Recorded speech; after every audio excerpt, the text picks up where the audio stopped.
Olá a todos vocês, eu sou o professor Fábio Sabino, professor de hebraico, grego, hermenêutica, exegese, escritor e palestrante, professor universitário há mais de 15 anos. E vamos a mais uma aula, mas antes disso, está aqui uma das minhas obras, Manual de Exegese do Antigo Testamento, uma crítica em Ezequiel 28. Vamos a mais uma aula? Muito obrigado, até a próxima e tchau, tchau.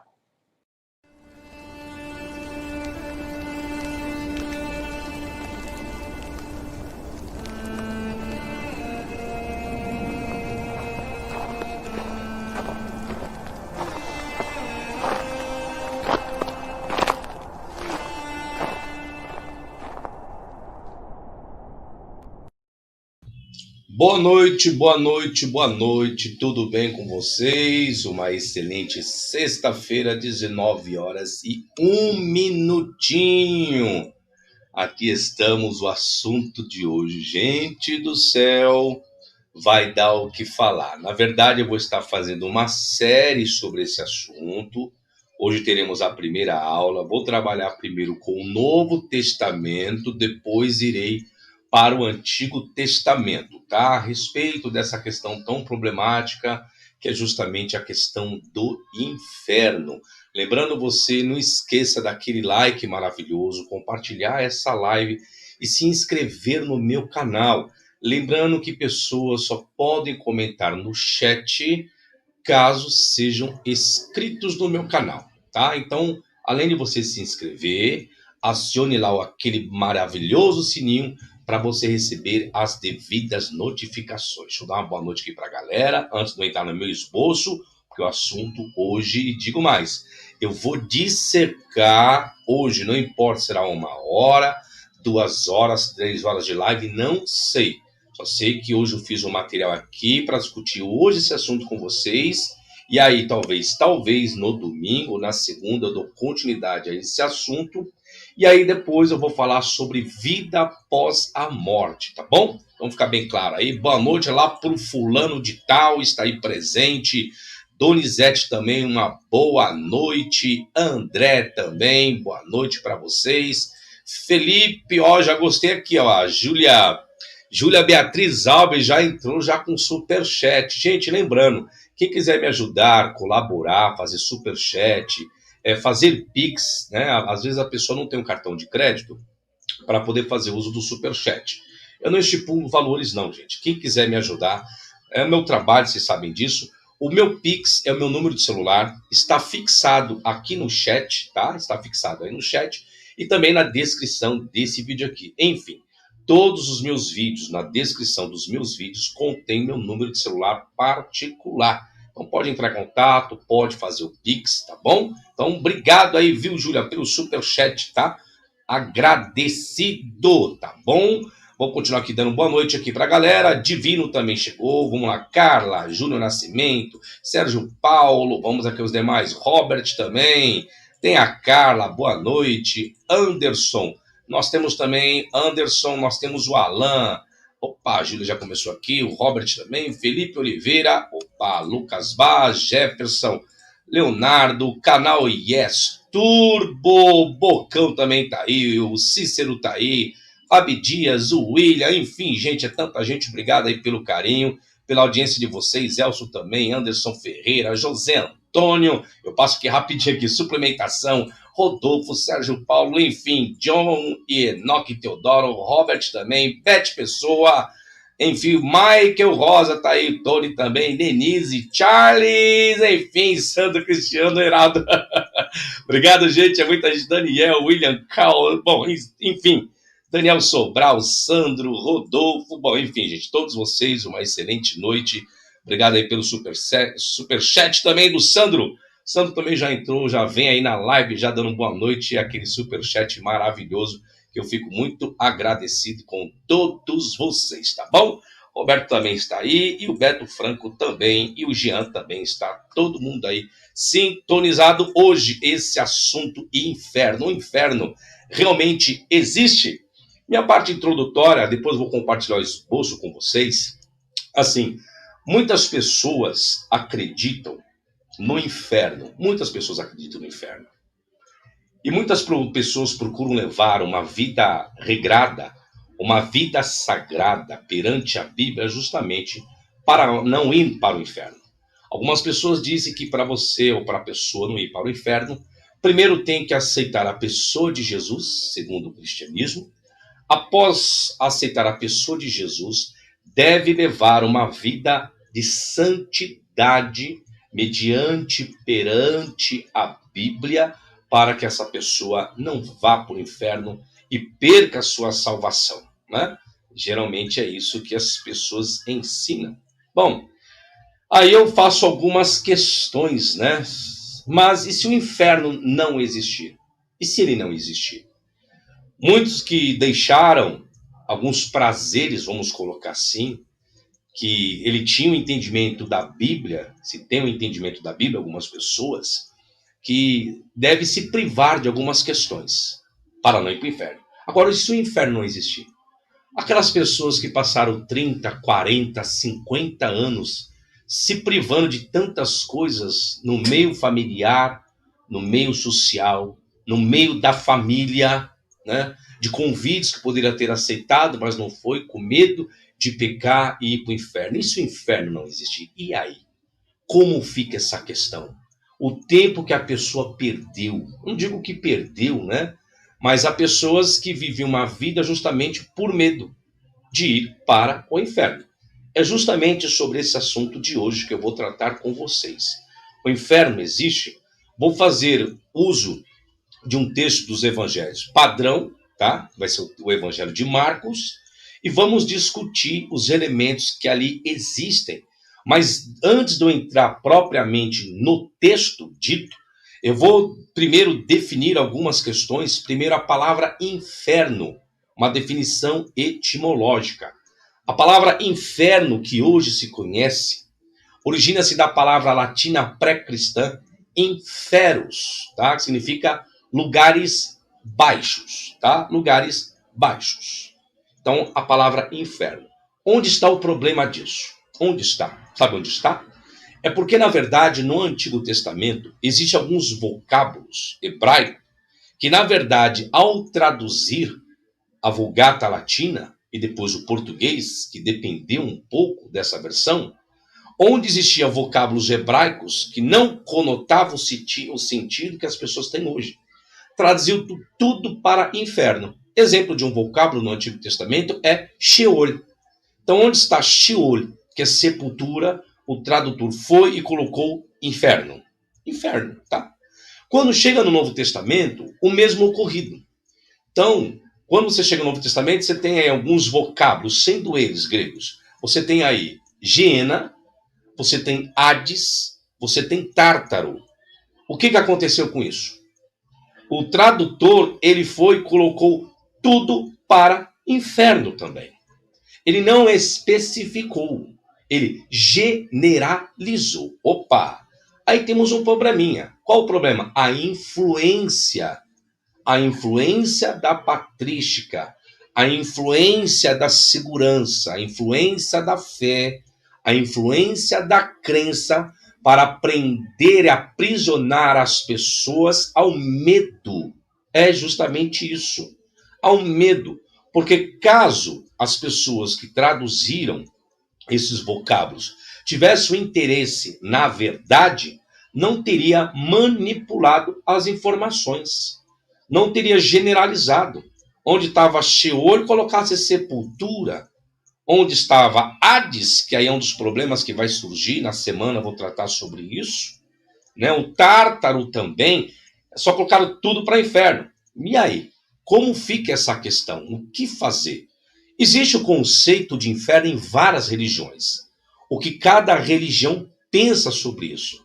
Ou seja, o que o Espiritismo pensa sobre o inferno, o que o catolicismo pensa sobre o inferno, os protestantes, os adventistas, as testemunhas de Jeová, cada um tem um pensamento. Exemplo, o Espiritismo, o inferno, segundo a visão do Espiritismo, é um estado de consciência da pessoa,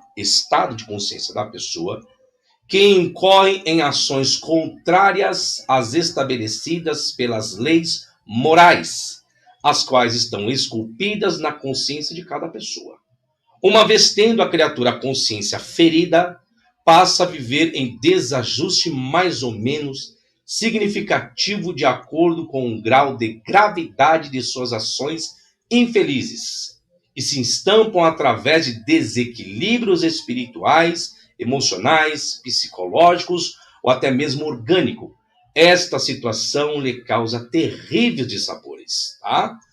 Aí vai falar um pouquinho, portanto, o inferno na visão espírita, como região criada por Deus para o sofrimento eterno da criatura, geograficamente constituído, não existe. Para o espiritismo, não existe inferno. Não se tem, tá? Não se tem a questão da concepção inferno. Para o protestante, não precisa nem falar. Para o protestante, existe o inferno. Para o catolicismo, também existe o inferno. Para o adventista, né?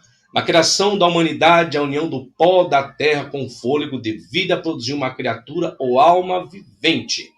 Os elementos que haviam composto o corpo retornam à terra de onde haviam provindo, enquanto que o fôlego da vida volta a Deus que o deu. Assim sendo, fica evidente que os mortos dormem na sepultura no estado de inconsciência. Logo, não estão em alguma habitação intermediária, como se fosse o próprio inferno, tá?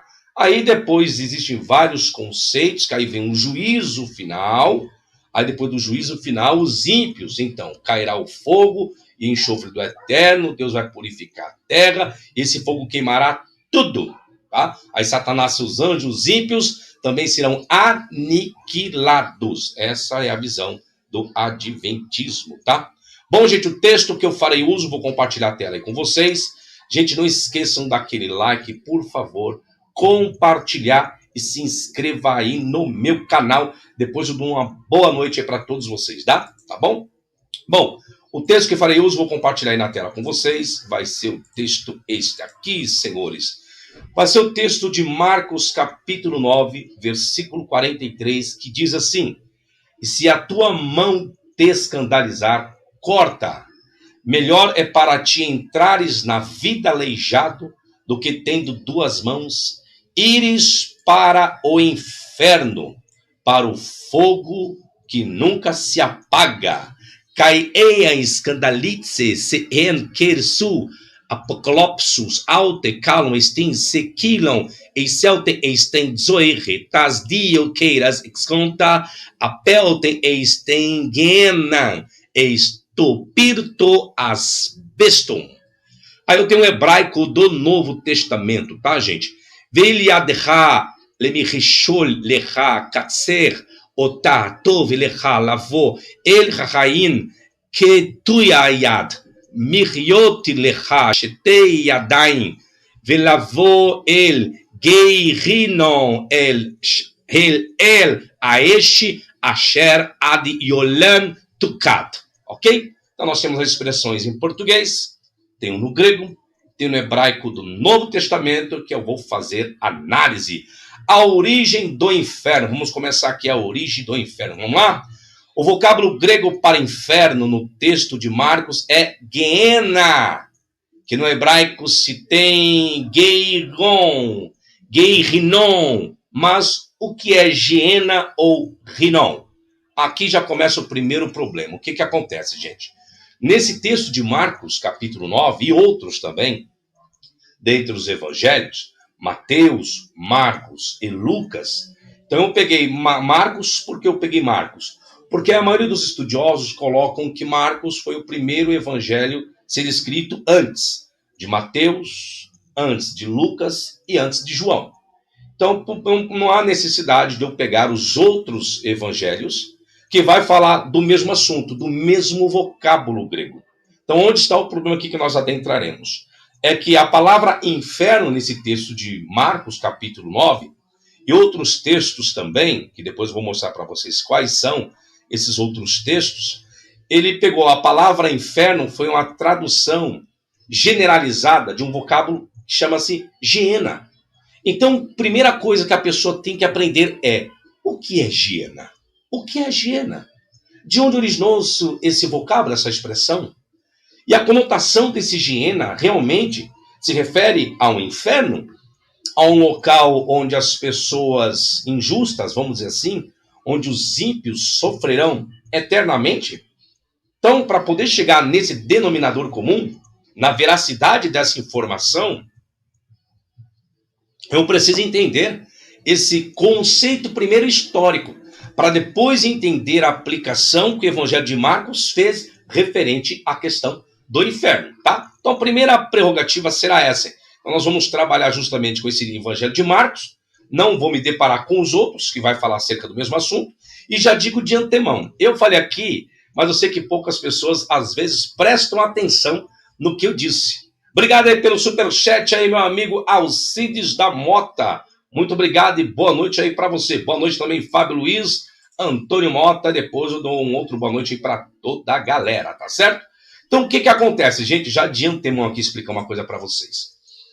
Para inferno, depois os senhores pesquisem, se o inferno fosse uma prerrogativa tão importante, fala uma coisa, vou deixar para falar isso no final. Eu vou entrar no meu esboço, que eu tenho uma coisa aqui que está coçando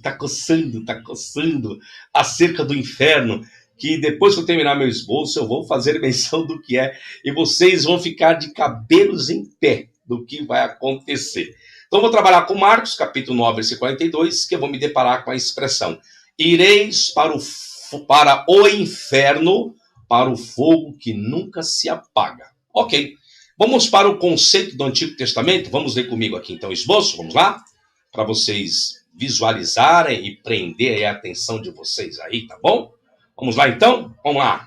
O conceito no Antigo Testamento. Vamos lá. Apenas acerca do vocábulo hiena, tá? Então, depois eu vou trabalhar com o Antigo Testamento. Mas da onde originou esse vocábulo hiena? Vamos estudar, então. Vamos buscar a origem disso. Geena deriva de uma localização geográfica.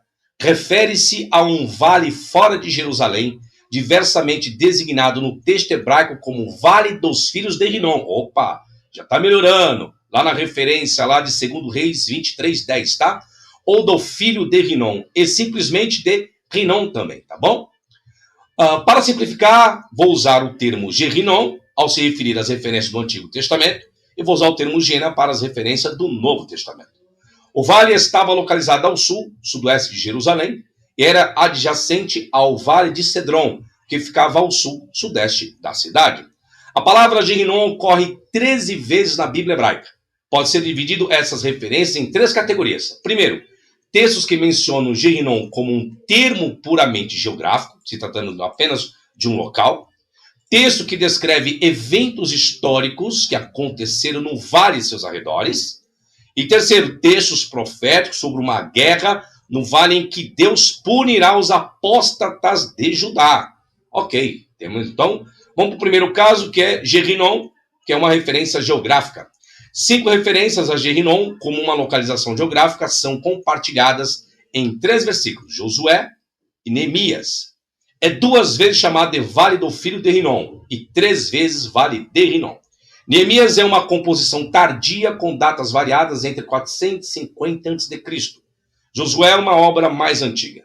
Nos 2 textos de Josué, Gerinom faz parte de uma longa lista de nomes que designam as fronteiras da tribo de Judá após a conquista. Eu vou parar aqui e vou explicar isso para poder resumir esse assunto. Então, nós temos Gena, que o tradutor, tendenciosamente, isso mesmo, tendenciosamente, pegou esse vocábulo Gena e traduziu o que está na Bíblia de vocês para inferno. Pode pegar em Marcos capítulo 9, você vai ver a palavra escrita aí inferno por várias vezes. Ou seja, o tradutor não respeitou a historicidade do vocábulo original, que não é inferno, é Gena. Peraí, professor, peraí. Então, quer dizer, na minha Bíblia, no Novo Testamento, onde eu vejo a palavra inferno, não é inferno? Não. Pode ser Gena, pode ser Hades, pode ser Tártaro, pode ser Sheol. Tá vendo agora o problema? Ah, não, professor, não acredito. Peraí, professor, então quer dizer que eu estou 15 anos no Evangelho, 1 ano no Evangelho, 30 anos no Evangelho, 60 anos no Evangelho, e meus parentes que já morreram crentes, acreditando que era inferno. Porque está escrito na Bíblia, professor. Então, está na Bíblia. Está na palavra sagrada. Então, sagrado que os tradutores foram para manipular a mente das pessoas, aprisioná-las no medo. Eles não deixaram o vocábulo correto ali. Não deixaram o hebraísmo ali. Não deixaram. Não deixaram o termo grego ali. Poderia ter transliterado, pelo menos, né? Assim como existe aramaísmo no Novo Testamento. Exemplo, Talita Cumi. É um aramaísmo. É um vocábulo totalmente em aramaico. Éfata é um aramaísmo. Devia ter deixado lá, mas também não deixaram. Desculpa. Esse vocábulo deixaram. Ou seja, existe o aramaísmo. Então, por que não deixaram Giena, em vez de traduzir para inferno? Para quê? Aprisionar a mente das pessoas. Colocar o medo na vida das pessoas. Fazer que as pessoas se tornem marionete na mão daquela época, dos tradutores, para que as pessoas tivessem as outras pessoas nas mãos. Então os tradutores fizeram isso. Olha, toma cuidado. Eu tenho conhecimento da Bíblia aqui, é inferno. Toma cuidado, hein? Dependendo da sua conduta, você vai para lá. Olha o que Jesus disse. Tá vendo aqui Marcos? Tá vendo aqui Marcos, aqui o capítulo, o versículo que está dizendo aqui? Está dizendo que a pessoa pode ir para o inferno. Então, no Antigo Testamento, Giena era o Vale de Rinom. E o que era esse vale? O que era esse Vale de Rinom? Vamos lá? Vamos ver o que existia lá? Depois, quem quiser pode adquirir o esboço, tá, gente? Tá bom? Depois lá no meu site vai ter, você pode adquirir o esboço. Eu vou dar uma resumida para chegar na parte mais importante também, para não delongar muito essa live aqui, né? Bom, o que era o Vale de Rinom? Era um centro de idolatria. Eu estou nesse fundo histórico para vocês compreenderem o uso lá nos evangelhos, tá? Porque sem o fundo histórico não dá para entender. Por eu ser um professor, vou fazer uso da exegese também. Então, é meu perfil. Meu perfil o que é? Explicar o início, o meio e o fim, para dar o entendimento. De Rinom é às vezes usado em associação com a vida religiosa de Judá. Durante os últimos anos da monarquia, antes do cativeiro da Babilônia, o vale se tornou o centro das práticas idólatras. Segundo Crônicas 28:3, descreve como o rei Acaz ofereceu incenso, sacrificou seus filhos no fogo e fez ídolos para Baal em Jerinom. Em 2 Crônicas 33:6, o rei Manassés também sacrificou seus filhos no fogo. Vai prestando atenção nesses detalhes, tá? E se envolveu em muitos outros atos idólatras. A reforma de Josias. O que aconteceu? Aí Josias espalhou ossos humanos nos lugares que haviam sido usados para adoração pagã. Os cadáveres e os ossos dos mortos eram considerados impuros. E esse ato significava a contaminação dos locais para que não fossem usados novamente para qualquer tipo de adoração idólatra. Deixa eu explicar agora. Então, esse Vale de Rinom, ou esse Giena, vamos colocar assim, ele foi considerado um local totalmente impuro. Então, deixa eu abreviar aqui. Então, quando fala assim, vou lhe mandar para o inferno, ou você irá para o inferno, ou você irá para o Giena, ou você irá para o Vale de Rinom, é considerado o quê? Algo ruim, negativo. Ou seja, porque a pessoa ao morrer fazia o seu devido sepultamento. Qual era a parte mais vergonhosa para qualquer um daquele período? As pessoas enterrarem os mortos aonde? No inferno. E onde era inferno? Vale de Rinom. Giena. Tá ficando bem claro agora? Tá dando mais luz agora o que é? Por isso que precisa do fundo histórico. Eu vi aqui mais alguém que me deu um superchat. Já deixa eu agradecer aqui esse superchat aqui. Bom, acho que esse aqui eu já tinha visto. Alcides da Moto, eu já falei. Eu vi mais um aqui, superchat. Gente, obrigado pelo superchat. Quem quiser ajudar o professor, fique à vontade. Faça uso do superchat. Professor, o que é esse superchat e onde eu faço? Aí no chat, aí onde você comenta, onde você escreve, embaixo tem o desenho de um cifrão aí. Embaixo mesmo do chat aí. Então, só você clicar ali. Aí você usa o seu cartão e coloca o valor que você quiser fazer de doação e aparece aqui, eu leio o seu nome, tá? Obrigado, Cláudio Bartz, professor quando precisamente começou essa doutrina? Calma, comecei a aula agora, meu amigo. Calma, calma. A aula começou agora, tenha paciência, nós vamos chegar lá, tá bom? Eu estou no fundo histórico ainda, tá? Vamos entender todo esse raciocínio, vamos ver até que ponto é atestado isso como verdade. Boa noite aí, meu amigo Caco Rocha, canal Nossos Dias, uma boa tarde, uma boa noite, tá bom? Uma boa noite. Gente, vou continuar aqui meu esboço com vocês aqui, né? Vamos lá. Aí vem a reforma de Josias. O que aconteceu? Algumas pessoas alegaram também que o Vale de Rinom depois se tornou um lixão, que era o inferno, da forma latinizada ou aportuguesada. Então, tira a palavra inferno, tá? E coloca Geena, ou coloca Vale de Rinom. Então, Geena vem de Vale de Rinom, tá bom?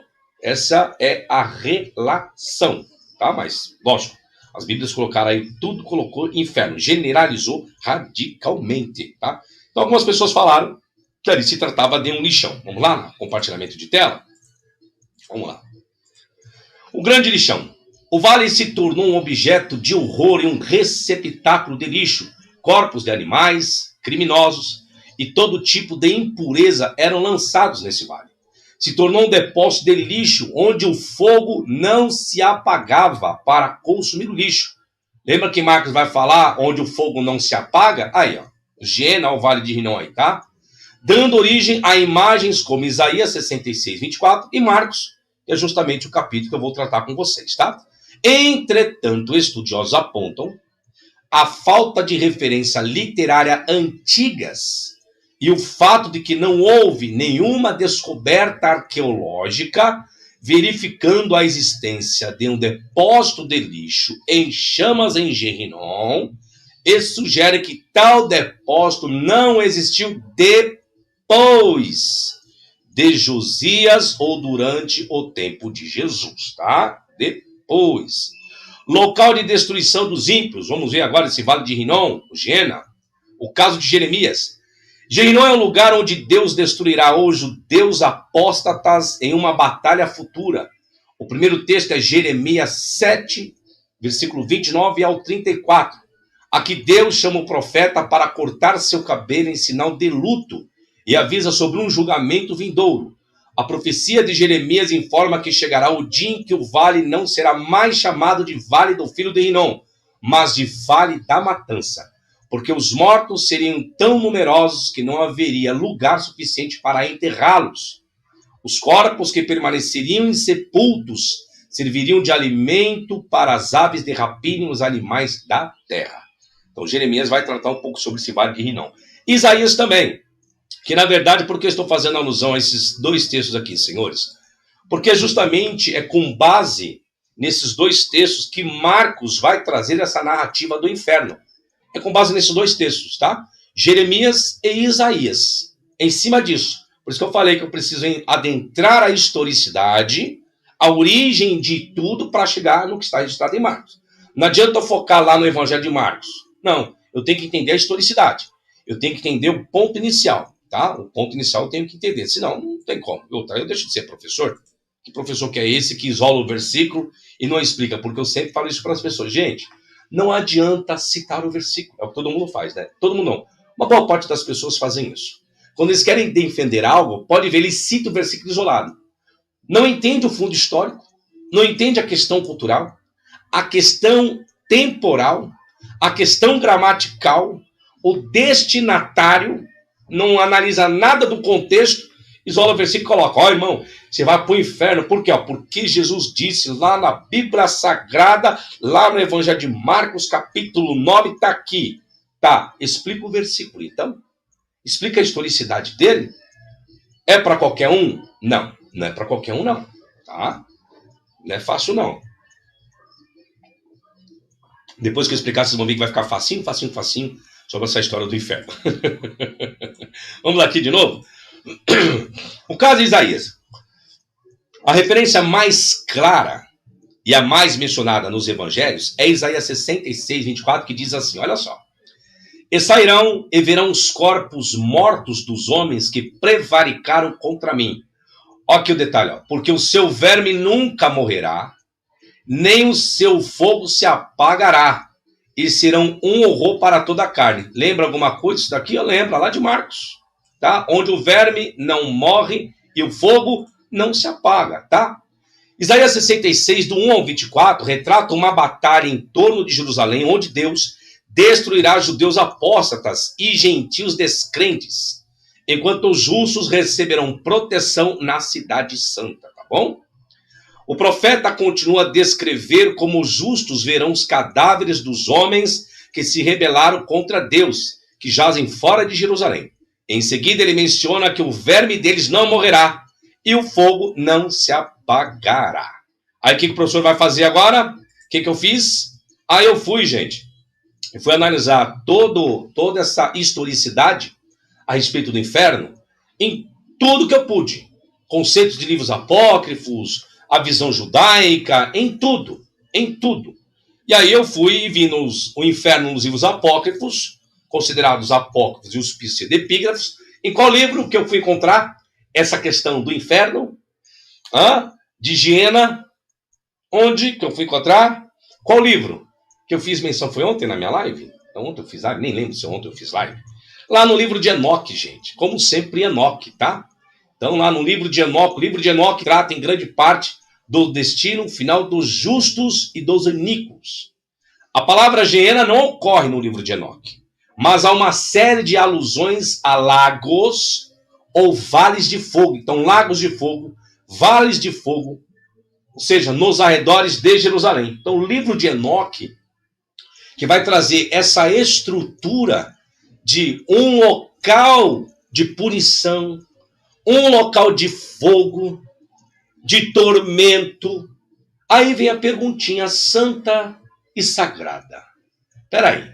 Então, se o livro de Enoque foi considerado apócrifo, e é justamente essas fontes apócrifas e pseudepígrafas que vai trazer a veracidade da informação realmente de um inferno real, um local onde as pessoas são punidas e atormentadas, não foi canonizado, logo a referência nos evangelhos vem justamente dessa visão, porque a doutrina de inferno, para quem não sabe doutrina agora, a doutrina de inferno, a doutrina de ressurreição, a doutrina, que mais? De Messias, a doutrina de sofrimento, a doutrina dos demônios, a doutrina de Satanás, vem do livro de Enoque, senhores.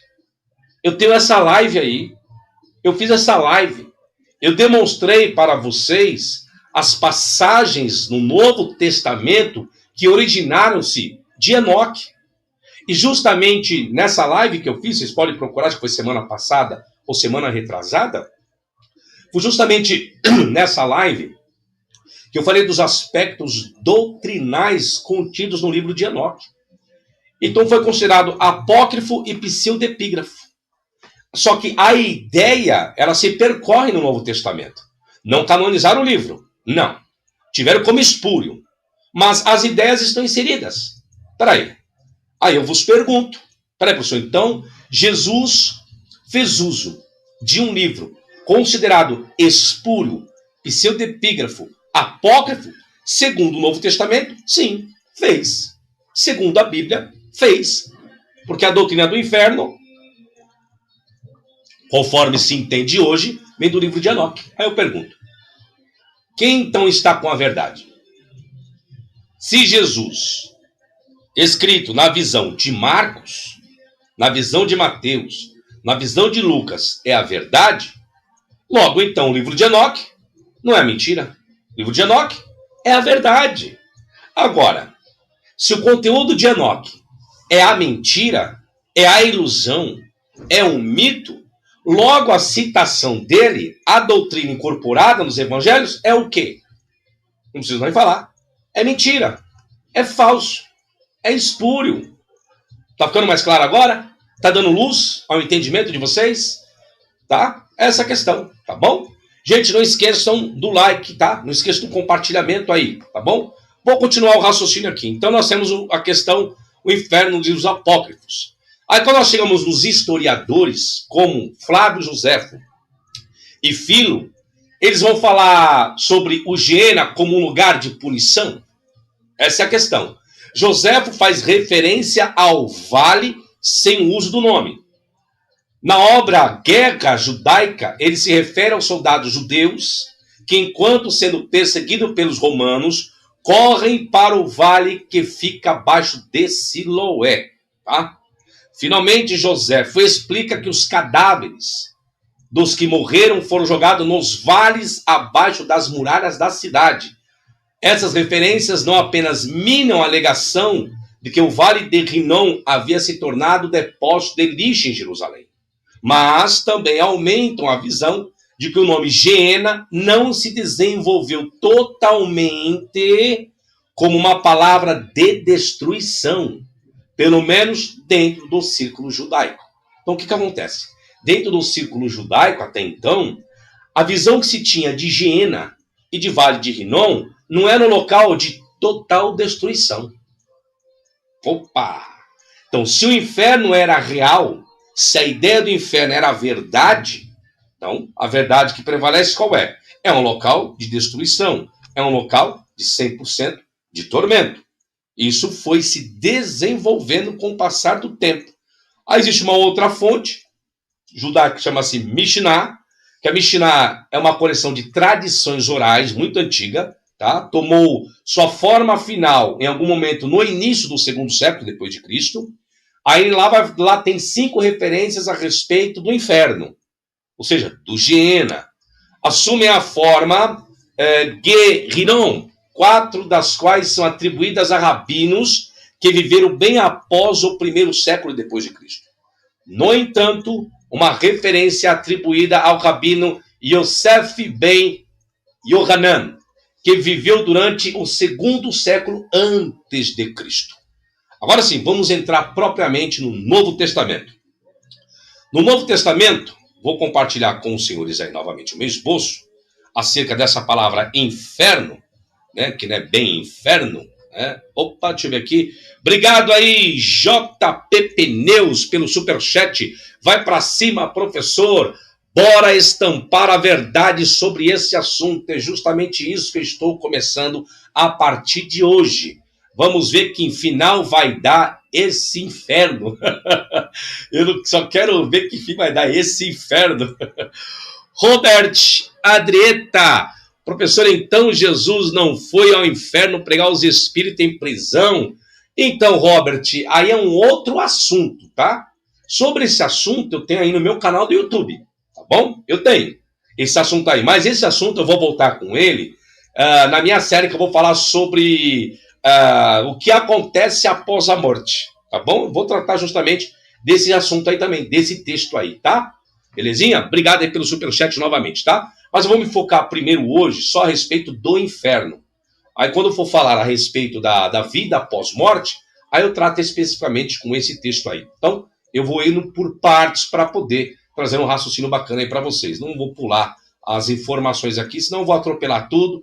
E aí vai dar quebra de raciocínio depois para voltar, torna-se muito complexo. Bom, vou compartilhar a tela a respeito dos outros textos que traz a palavra inferno, que na verdade não é inferno, tá? Não é inferno, tá bom? Vamos lá. No Novo Testamento existem 12 referências ao Geena. O que acontece, gente? Essas 12 referências aqui, ó, que trata de Geena, que na verdade vai estar inferno na Bíblia de vocês. Mas na língua original não é inferno, é Geena, tá? Com exceção lá de Tiago 3,6. Todos os outros são encontrados nos evangelhos sinóticos, nos lábios de Jesus. Vamos lá? Quais são essas referências? Aqui embaixo, ó. Vamos lá. É Mateus capítulo 5, versículo 22, versículo 29, versículo 30. Mateus capítulo 10, versículo 28. Mateus capítulo 18, versículo 9. Mateus capítulo 23, versículo 15 e 33. Marcos capítulo 9, versículo 43, que é o que eu vou fazer uso.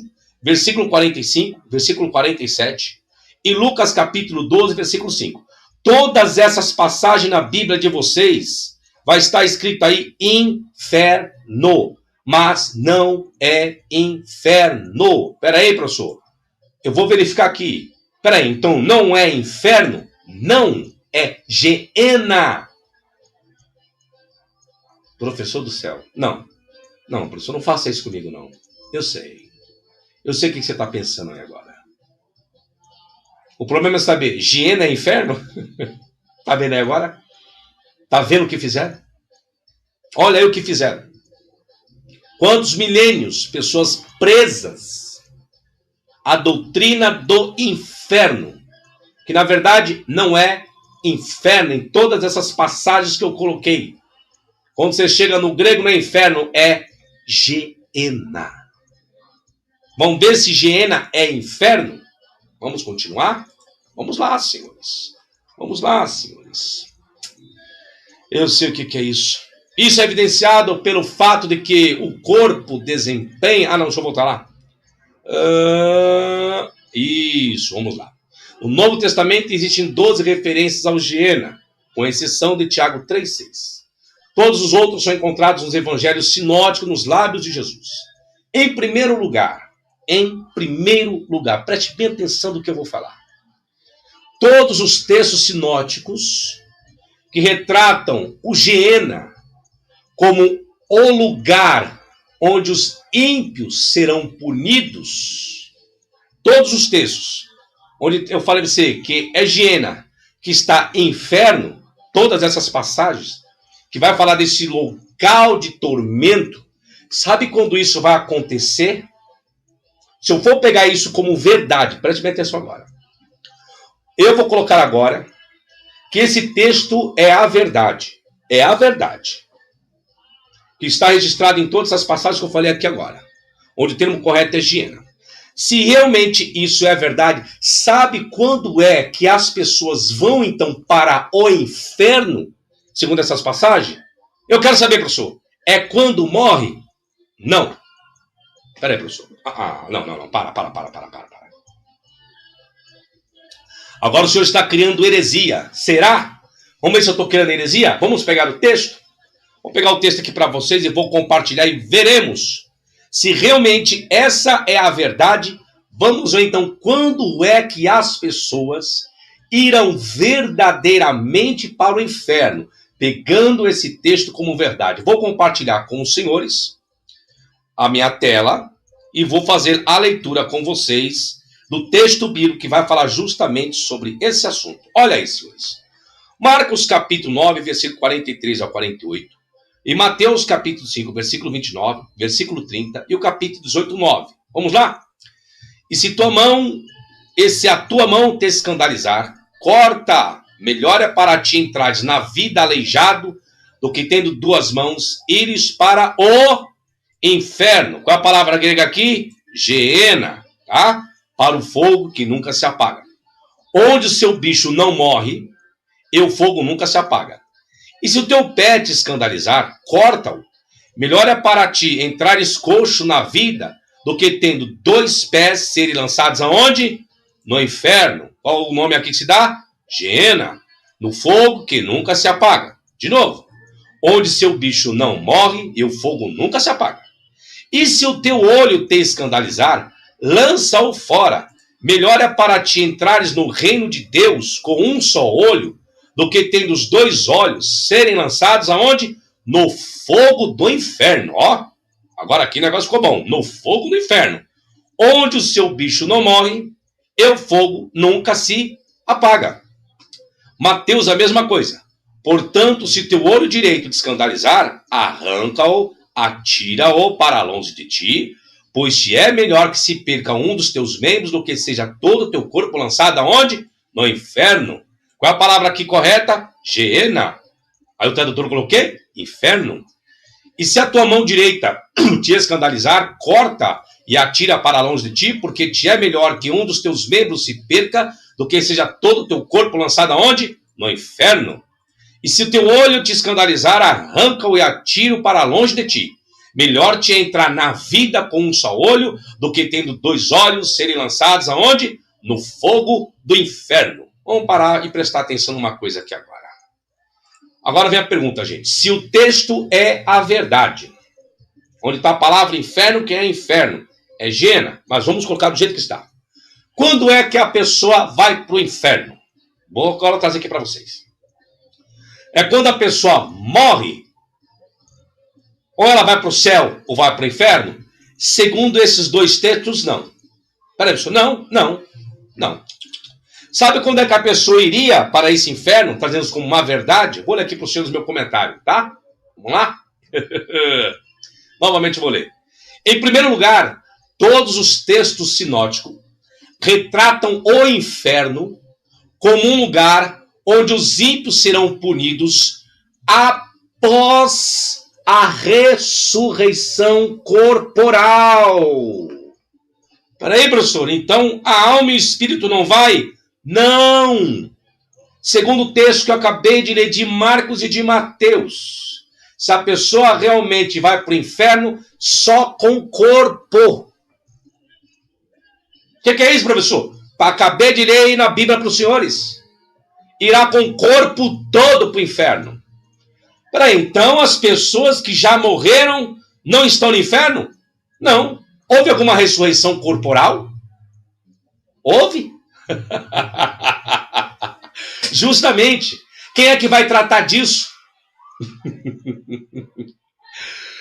Ai, gente, tá vendo? Por isso que eu falo, citar o versículo, gente, não resolve.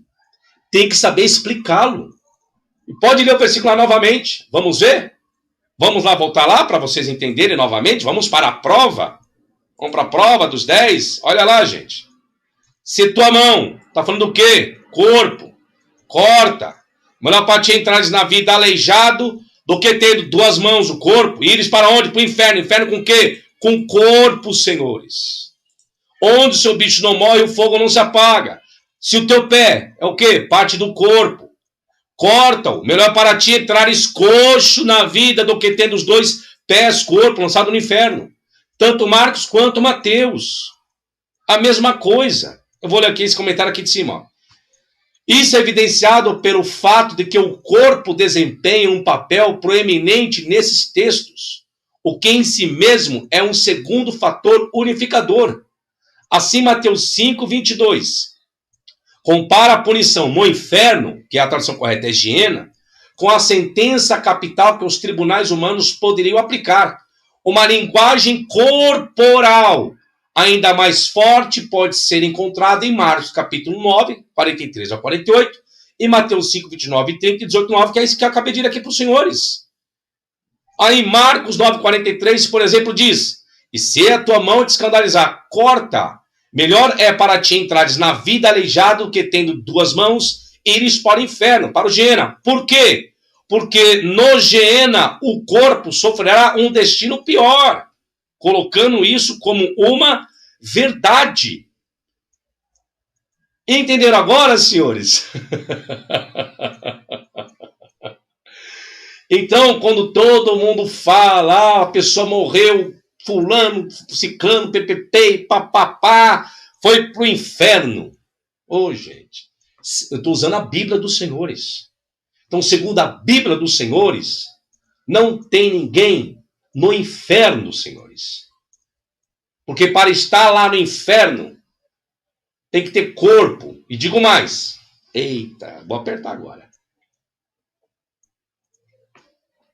Eu vou usar só um exemplo aqui. Mas do que eu vou usar, virá na palestra que eu vou dar para vocês a aula sobre o que acontece após a morte. Até mesmo Paulo coloca que para alguém estar no céu, precisa também de um corpo. Ah não, professor, aí não. É 1 de Coríntios capítulo 15. Tanto que ele fala o quê? E os mortos ressuscitarão primeiro. Peraí, professor, é verdade. O corpo, e nós seremos transformados.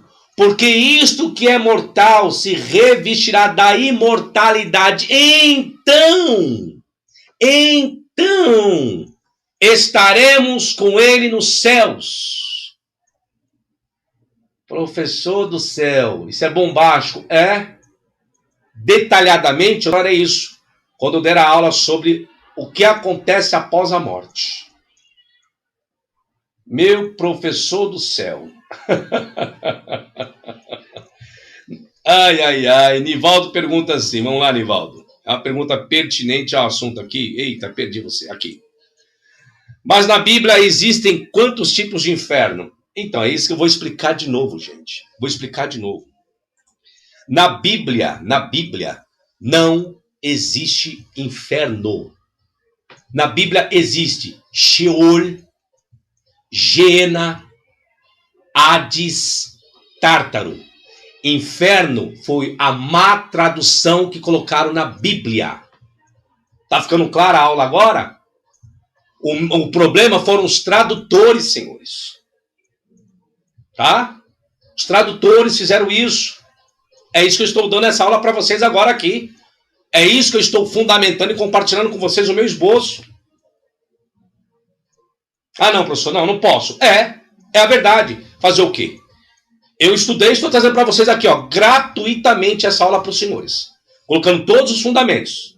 Hoje é a primeira aula. Terá as próximas, tá? Então tenham paciência. Haverá as próximas aulas. Vou fechar esse assunto e vocês verão se realmente o inferno existe ou não. Mas vou voltar ao raciocínio. Vamos colocar então que esse Geena seja esse inferno que colocaram na mente das pessoas. Então, se realmente existe esse local de julgamento, de sofrimento, de angústia para os ímpios, para os descrentes, que seja, então só vai acontecer isso quando a pessoa for com o seu corpo. Tá bom? É o que está dizendo eu? Não. É o que está dizendo a Bíblia. Eu acabei de ler para os senhores. É o texto aí que eu compartilhei com vocês. É o corpo. É, gente. Aí eu vos pergunto. Já ouviram esse ensinamento aí? Dessa forma tão clara, nítida? Já viram isso? Eu sei que não. E esse texto sempre existiu diante de vocês. Vocês estão vendo? Sempre existiu. Né? Sempre existiu essa questão. Vamos lá. Continuo, senhores. Vou continuar aqui. Vou pegar aqui a minha leitura. Eu vou compartilhar o esboço novamente com vocês. Vamos lá? Obrigado aí pelo superchat. Hebron Brasil, professor, onde fala que nós vamos morar no céu. Então, não é assunto ainda, tá bom, Hebron? Hoje o assunto é inferno. Depois eu dou uma aula para os senhores só sobre o céu, tá? Assim, gente, ó, vamos focar hoje no assunto hoje que é inferno, tá bom? Foca aqui, senão vocês vão me tirar do foco. Então, ó, o professor vai focar hoje apenas nesse conteúdo, que muitas pessoas querem saber realmente disso.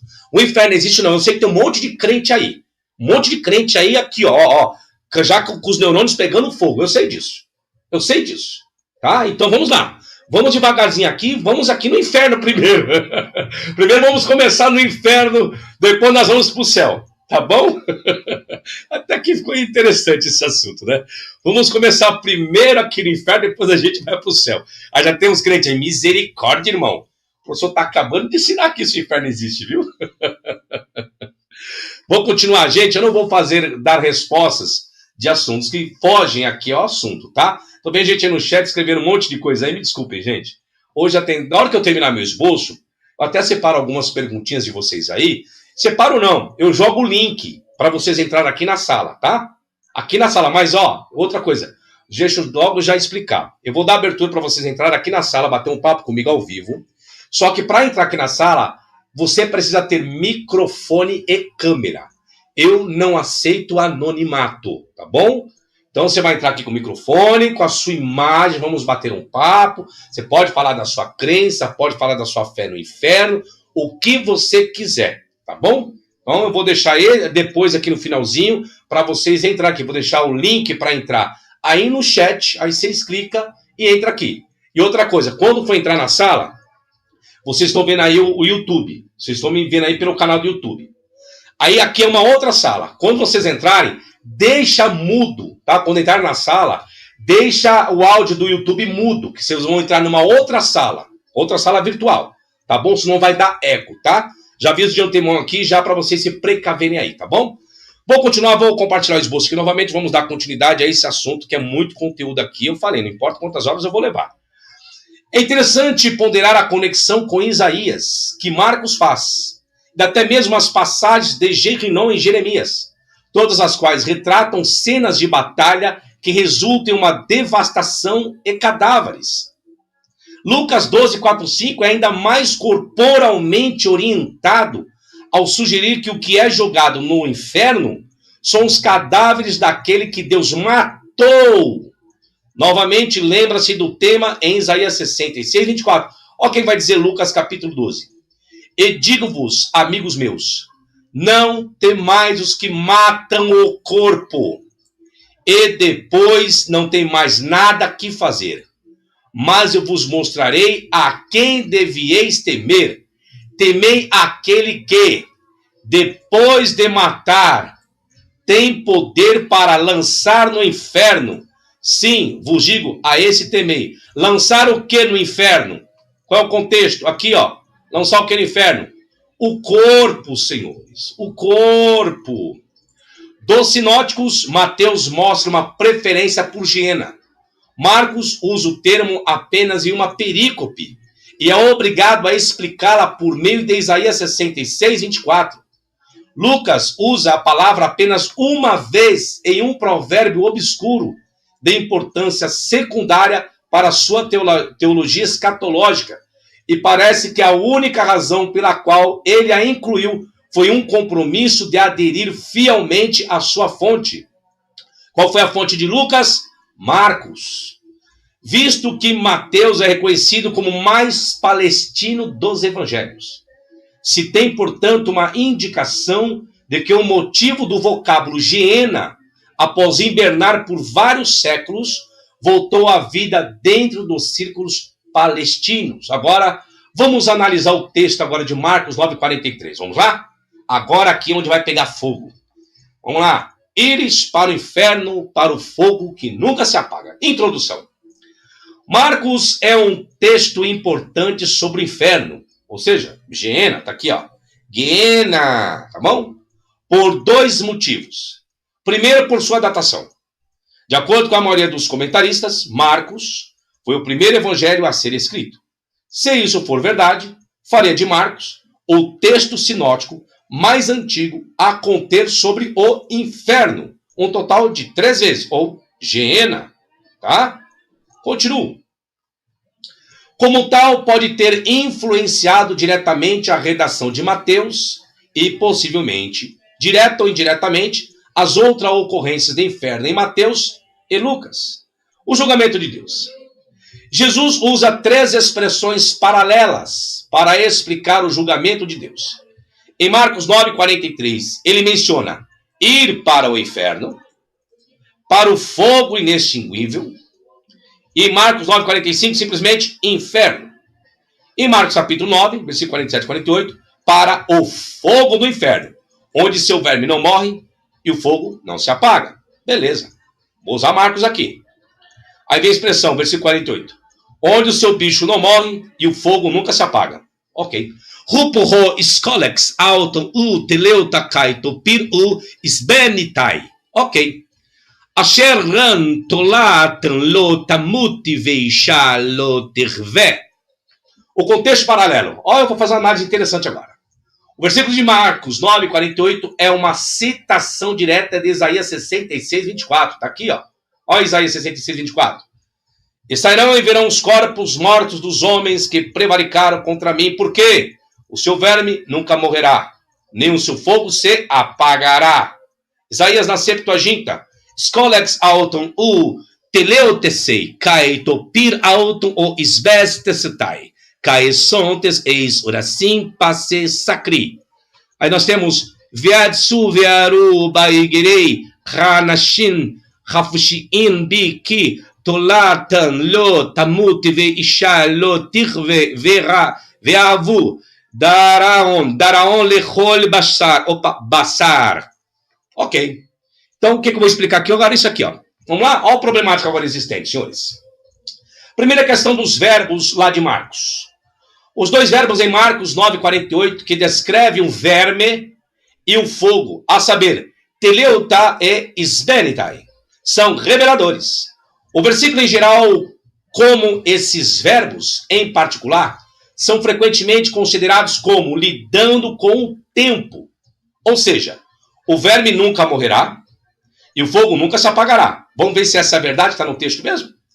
A estrutura gramatical, entretanto, embora permita essa possibilidade, não suporta essa ênfase. Ou seja, qual ênfase, professor?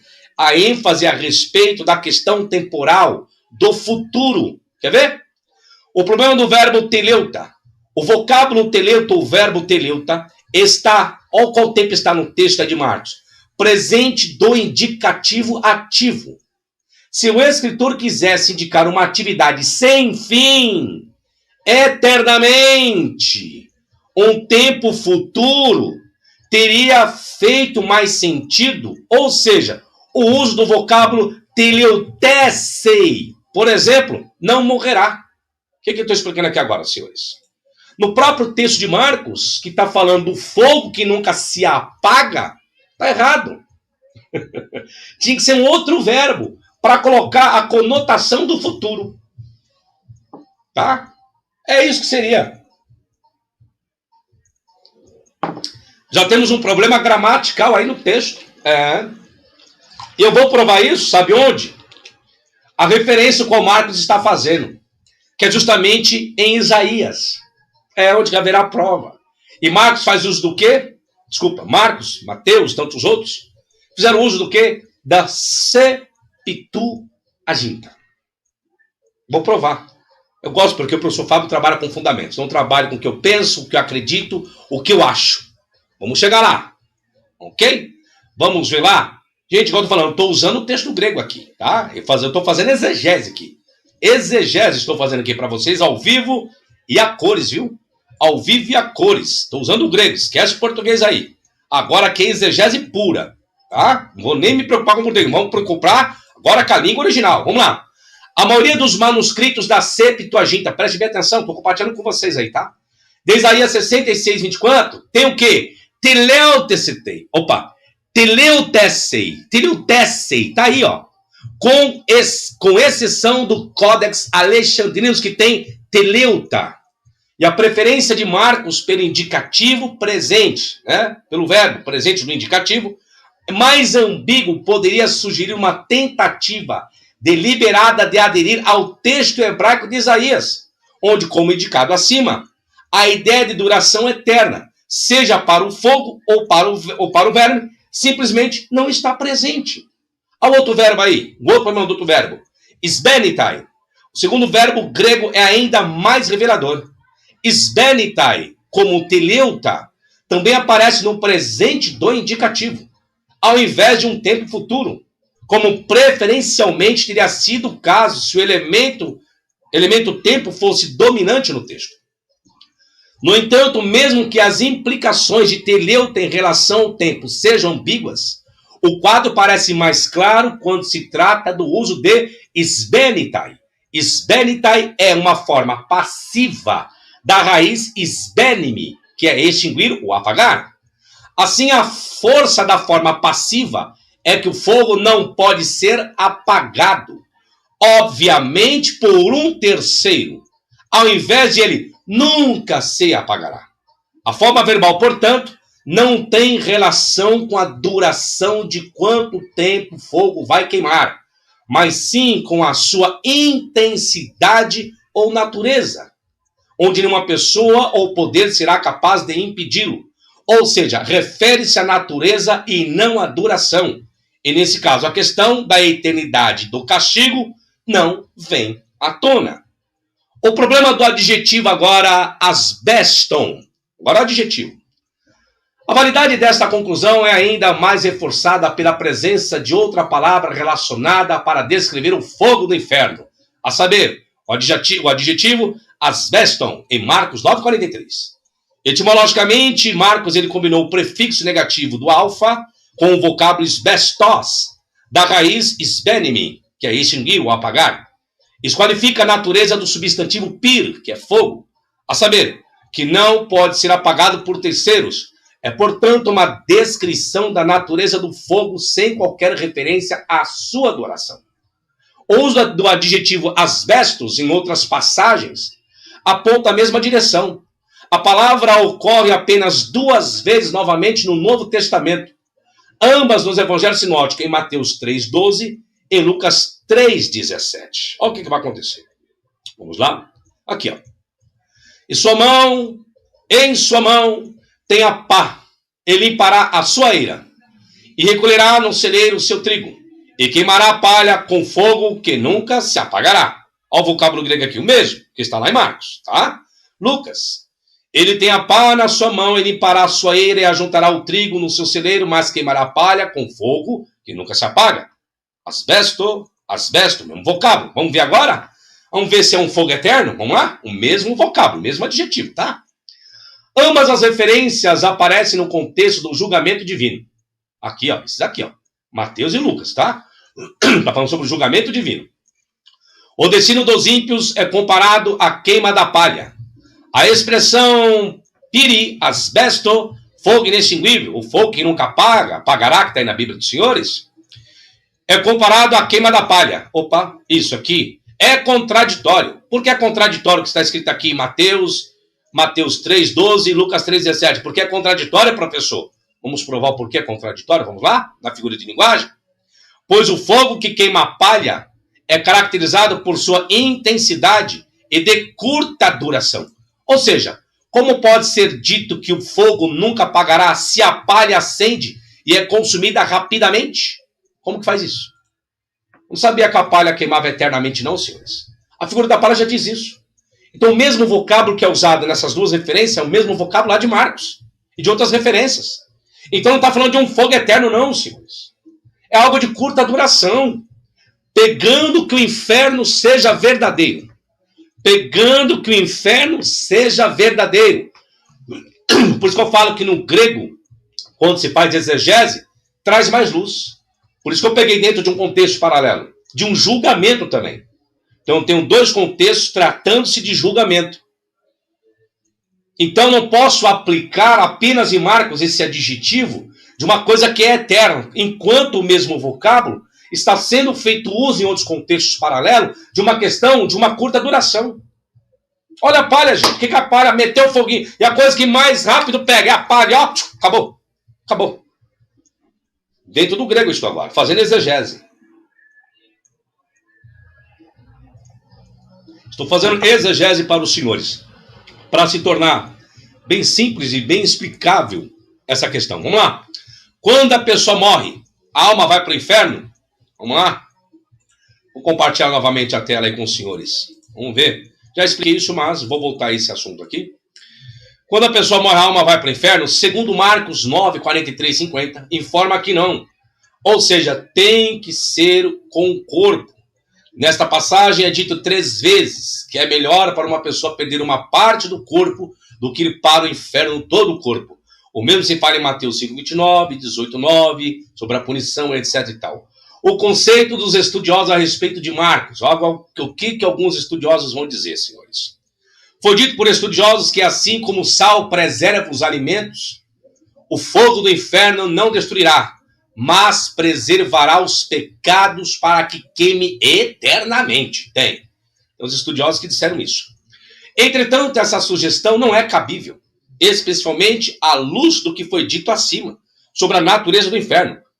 Pois o fogo é um elemento destrutivo e o sal purificador, ou o fogo também. O fogo destrutivo do inferno funciona como um purificador para purificar os pecadores da maneira como o sal purifica e preserva os alimentos. Vamos à conclusão agora? Vou concluir com os senhores.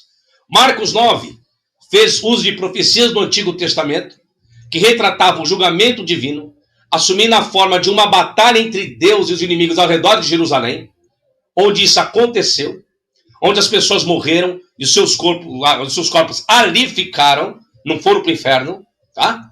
É isso que Marcos está fazendo, aludindo. Então, todas as passagens, Marcos, Mateus e Lucas, que fazem a mesma referência, é nesse contexto que eles estão lidando. Uma batalha que levava à aniquilação dos ímpios e ao triunfo de Deus. A citação direta de Isaías 62, 24, e o conceito do inferno, ou seja, Geena, Jeremias fornece evidência de tal influência. Ao contrário de seu pano de fundo bíblico, no entanto, As palavras de Jesus em Marcos despojam a punição da estrita localização geográfica fora de Jerusalém. E o inferno agora deixa de ser o nome de um vale literal. Em vez disso, torna-se um sinônimo de lugar de castigo divino.